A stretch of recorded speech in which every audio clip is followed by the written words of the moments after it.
Bapatla engineering కళాశాల సమీపంలోని విద్యార్థులు ప్రైవేటు హాస్టల్లో బాపట్ల డీఎస్పీ వెంకటేశ్లు ఆధ్వర్యంలో ఆకస్మిక తనిఖీలు నిర్వహించారు. ఈ సందర్భంగా విద్యార్థులు గంజాయి, డ్రగ్స్ లాంటి మత్తు పదార్థాలు వాడుతున్నారనే కోణంలో తనిఖీలు నిర్వహిస్తున్నట్లు బాపట్ల డీఎస్పీ వెంకటేశ్లు తెలిపారు.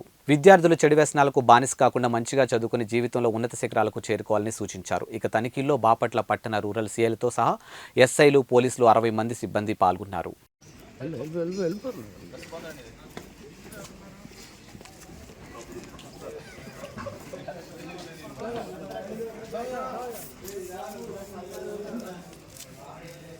కమాన్ ఏ స్లో వస్తున్నారా పరిగెత్తాలా ఫస్ట్ ఉదయం కూడా రెడీ చేయాలా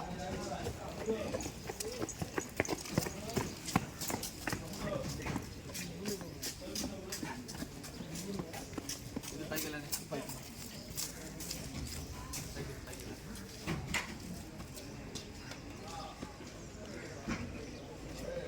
రావాలా